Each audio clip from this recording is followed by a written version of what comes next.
Good afternoon, everybody. Welcome back to Carrow Road. It is really nice to be back here for, obviously, Norwich City's. It is really their penultimate pre-season game, but for all extent and purposes, it is their final one here this afternoon against La Liga side Osasuna. Before, obviously, next weekend, the competitive action starts a fortnight until the championship opener against West Brom. And it does feel like now things are beginning to get very serious in terms of looking ahead to the new season. Kind of Southwell and Paddy, Davitt here to bring you team news from Carrow Road ahead of this game. And we're expecting a little bit of fitness news, which we will bring you as and when it drops. Paddy, as we look across a sun-kissed Carrow Road pitch, it's looking pretty resplendent in here, isn't it? So far, yeah. I've just noticed, and I've not really looked at the pitch.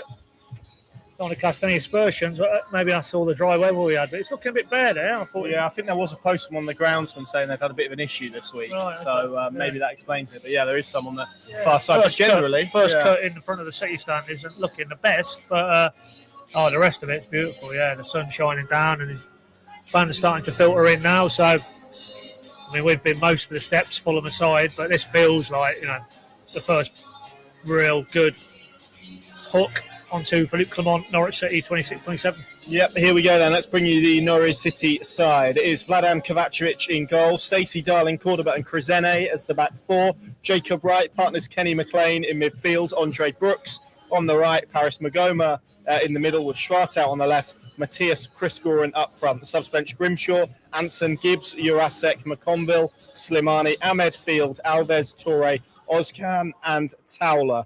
So just to run through that for you again, Kovacevic in goal, Stacey Darling, Cordoba and Krezene are the back four, Wright and Kenny McLean in the midfield two, Brooks and Schwartau on either wing with Paris Magoma behind Matthias Chrisgoren. The bench is Grimshaw, Anson, Gibbs, Jurasek, McConville, Slimani, Ahmed, Field, Alves, Torre, Ozcan and Towler. Paddy, the big omission there, I suppose, from a Norwich perspective is Pelle Madsen. Yeah, well, I should probably bowl that one back to you, Connor. I've been off all week. Obviously, you given an indication that he wouldn't be involved today, so it's probably right for you to bring us up to date on that one, mate.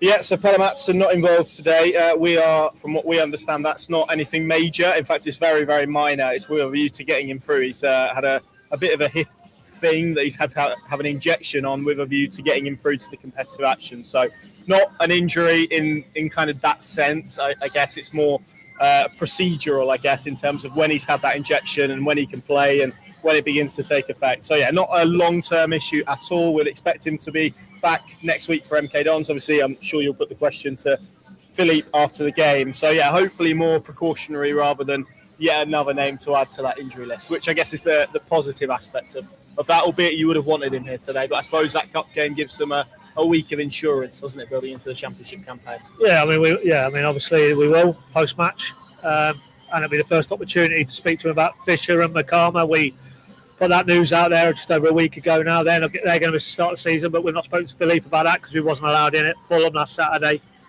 But to backtrack on Madsen, it's not good. It's not good because anytime you're needing to get injections that suggests there's an inflammation somewhere or there's soreness, to have to go that route for anything minor or major is not good. So, but we'll leave it there because we need to hear from Philippe what exactly the issue is there, why they've gone down a route of using injections.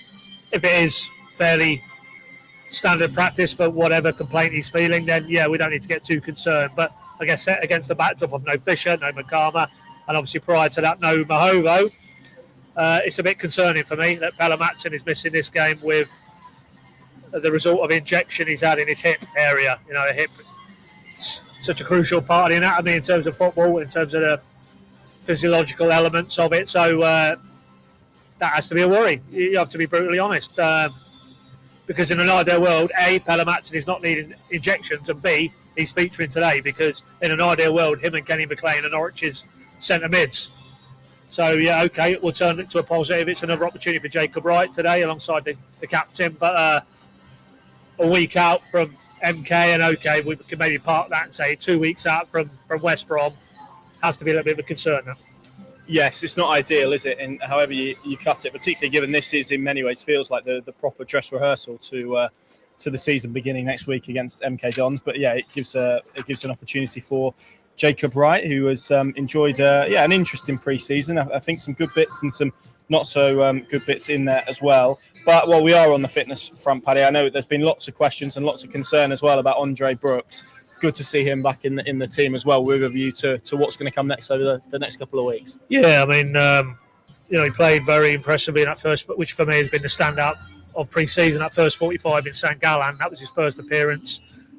Player who finished last season with some medial ligament injury issues. So, and then we haven't seen him again, have we, really? So that was definitely one I was going to bowl at Philippe today, irrespective of whether he played or not. Has that, again, just been a managing a player back to a position where he's plugged in and ready to go from the start of the season, or is there another issue that we're not aware of?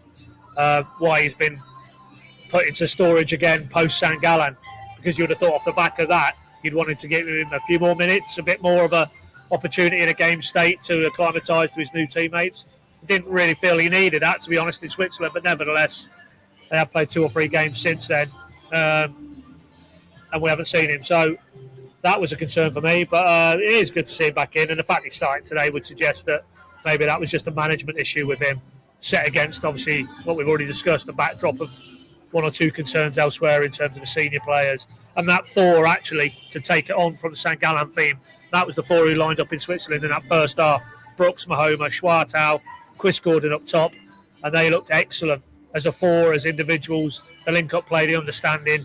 I'd love to see a bit more of that today, because if we saw that, I wouldn't be at all surprised if this is the front 4 come West Brom. No, agreed. Yeah, he was really exciting, wasn't he, in that St Gallen game? Hopefully we see a bit of that today. We're expecting, just as a side note before we speak around some other stuff, about 12,000 here this afternoon. So the South Stand, the Lower Barclay, and the City Stand that we are in at the moment, all open. River End's not in action this afternoon, and you'd expect that to be a bit more, probably a bit closer to 20,000 next week. So and then obviously a full house for the opening game of the Championship campaign. And look, we are looking for clues. I looked last season in that final game against NAC Breda, which, not to rub it in, but that was Liam Manning's only win at Carrow Road as Norwich City boss. I think 8 of the 11 then started against Millwall the following week. So this is usually a good indication of where Philippe Clement's head, or the manager of the day's head, is at in terms of going into the season. So a few things that I guess leap out in terms of this team sheet that we've got here. Obviously, there are some absences. Forson and Medic played last night for the under-21s. Antti Sienats was due to play, but I think a decision made based on training load and where he's at feels like he's going to now play on Tuesday against Cambridge, but we'll see. In terms of those that are here, Paddy, Harry Darling selected over Rory Makomba, which probably, we spoke about this, I think, at Wimbledon, is indicative of the pre-season that he's had, which I think we both feel has been really positive since he's come back into the building. He's, as much as you play store-by pre-season performances, but and I asked Philippe, I think it was after the Wimbledon midweek, how impressive Darling has been. Not what we see in terms of the game friendlies, because that's largely irrelevant in the bigger picture, but since he came back day in, day out, and the feedback from Philippe to that question was that Harry Darling has really carried on where he left off at the back end of last season, which was a player who felt a lot closer in competitive terms to Cordoba and Macondo. And I don't know whether we want to overread too much into Darling today. I still think it might be Macondo and Cordoba when West Brom rolls into town, but nevertheless, he really has closed the gap for me competitively to those, and it's a testament to him. And you boys had a chance to speak to him midweek, and he got the sense I've had watching him. He seems very focused, very determined to, if that was the narrative, it's Macondo and it's Cordoba, then he's going to contest that by the level of his performances and how he is around the group. And you need what we're seeing there in that area of the squad. We need everywhere. You look at either flank now defensively, and sadly that isn't going to be the case. It's Jack Stacey, it's Ben Kraseni as it stands, and that's not ideal, far from it. And now obviously with Matson in terms of centre mid, is there an issue there? So, and top end of the pitch, no Makama, not ideal. But certainly in that central defensive part of the squad, I think the fact that it's those three and Alves, it is a testament to the impressive way that Harry Darling has grasped the nettle, because it would have been easier to go the other way and maybe feel okay. Well, that's me done here, and maybe I need to extract myself. But it doesn't feel that has the attitude he's adopted. He's come back absolutely determined to really give Philippe what he wants, which is a very difficult selection call of the right variety for West Brom. Yeah, and I guess a two-sided one to this, but Matthias Christgården as well, who, again, from certainly reports and speaking to people anecdotally, has come back in fantastic shape and I think has really impressed. Probably not translated in terms of goals in pre-season, but that's not the be-all and end-all, as we know, heading into the campaign. So he starts, but it's also probably a sign of where Norwich City's other strikers are, and obviously Mo Toure, and Ali Ahmed, I guess if we want to group them together, the first time that those two are being involved in kind of a game in pre-season, having returned at the back end of last week. So does it feel now like he has got a real opportunity? Obviously MK Dons to come, but looking ahead to that championship game, does it feel like he's in pole position to start the season as Norwich's number 9, even if that's as a result of Toure just being a couple of weeks behind him from a fitness perspective? Yeah, well, just double check there as you were speaking. I mean, he is on the bench today, isn't he, Mo? And I think it'd be safe to say you would expect to see some minutes from him. So, interesting one. If Toure, carries on where he left off, let's put it that way, in a Norwich shirt, then no, I would still think he'd err on the side of Mo come West Brom. It's 2 weeks away. A lot of training block to get in there. There's the Cambridge game. There's the MK game. You can use it in that context. So I think right now I would still lean towards Toure leading the line. But, yeah, I mean, we've done 1 or 2 bits of content from the London training camp, and we had some very good access post Wimbledon that day when we went and spoke to 1 or 2 people who were very close to what's going on there, and the sense from them is that Matthias Christgården is maybe in contrast now to Forster and Medic, not on the outside and probably not going to force their way in. He is very much part of the plans here in the here and now, and as a result, you have to say he has a live chance of being in the starting lineup come the opening game of the season, but still feels not square peg round hole, but he's a very different profile of striker, and unless Clement is now going to broker a degree of reinvention in terms of his out-and-out leading the line player, which I don't see, then it won't be Christgården, it'll be Makama, it'll be Toure. So, but, as it was pointed out to us when we went into the camp that day, that over the course of a season, you've only got one plan A, you're going to be very easy to pick off in terms of tactically. So you need a variety of player in the final third, you need different profiles. There will be occasions you'll need to maybe blend and play maybe a Christgården in a 10 role. So over the course of a season, could he get enough minutes to feel that he's going to come through and maybe do a little bit more than he did in terms of his overall influence last season? Yeah, possibly. But I still feel it's a stretch at this stage to say Matthias Christgården is going to be ahead of Toure or Makama in the pecking order. Let's just answer this question because we had a couple on Diallo. We spoke about him a little bit, and there's a bit more of a detailed injury report, if you want to call it that, on our live show that me and Adam did yesterday. But he's still a couple of weeks. Still, expect him to kind of step it up over the next couple of weeks. So I think sadly that probably is going to overhang into the start of the championship campaign. But then it's up to him to try and force his way in. He's trained a bit, but I think it's still about these long injuries at the moment. I think clearly because of everything that happened last year, they are very much erring on the side of caution with all of them, as I think we've seen with Seanats in the last 24 hours, to make sure that when they come back, they're in a position to continue that comeback rather than sort of the start-stop nature of it all. So, Papa Amadou Diallo, I think we'll have to wait a couple of weeks on. And then, Paddy, lots of, again, naturally questions about the left-back situation. Again, as of yesterday, it feels like that search is narrowing, but again, before anything is done, it always feels like you're quite a long way from it, doesn't it? So, I mean, Joey asking here, is there any indication that a left-back will be done before West Brom? I guess the answer to that is how long's a piece of string, really, isn't it? But it's clearly now probably their own, as things stand, their only transfer priority heading into the last month of the window or so. I mean, that timeline, to me, yes, I would feel that they would want to do it by West Brom, because it serves no purpose to extend it if they can avoid that into the league season, because then you get into that mad end of window scramble, and that doesn't feel how Clement and Napa and Dunn have set up this window. Very strategic, very targeted, very proactive when they can and have done their business. So I don't think they want to get swept into that scramble effect, that chaos effect at the back end of the window. But equally, they've waited this long, so if they have to wait a little bit longer for what they feel is the right option of an available list, they will do.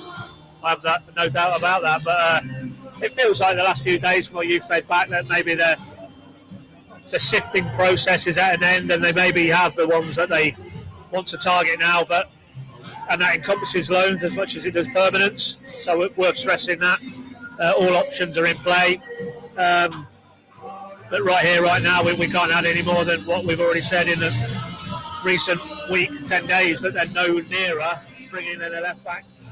And if that's the case, then things, as you rightly say, can escalate once they lock on and they get a favourable sense from whoever the target is. But it feels like the last few days, I think they're probably there now in terms of who they're going to go for. And now it's just that little in-between place between having identified a players, and bringing one of those in. And that's obviously, when Napa and Dunn have to go to work in Clermont to a lesser extent. But in answer to that question, I'm pretty sure they would want it done by West Brom. Yeah, you can probably hear the music around us. There's some cosmetic changes, a new PA system here at Carrow Road, which it's definitely working, Paddy, isn't it? Which is great for these videos, but hopefully you can still hear us loud and clear. Look, we're not going to do score predictions today. We'll save that until the competitive stuff starts. What are you hoping to see from this, Paddy? Is there anything tangible really that Norwich City and Philippe Clement in particular will be looking for from today from a footballing perspective? Well, we haven't really looked at Osasuna, so it's hard to look down that list and talk with any really regard to is that how strong they've gone. I mean, they beat Ipswich midweek, and so you'd imagine it's a good test today. They're La Liga opposition. They didn't have a great season, finished down the bottom end, but nevertheless, top flight Spanish opposition. They will be very good technically, so might be a good test in terms of can he get on the ball today against good technically minded midfielders for Osasuna, and can he dictate?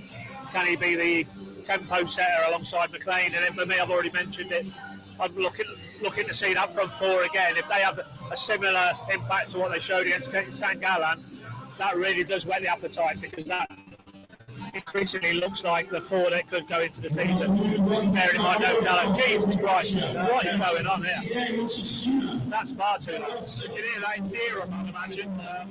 There you go. Probably a nice time for us to end on that front. Thank you very much for watching and for listening. If you can still hear us, Ringdon.com, the place to go throughout the afternoon for all the coverage and analysis. Thank you very much for watching. See you soon. Bye-bye.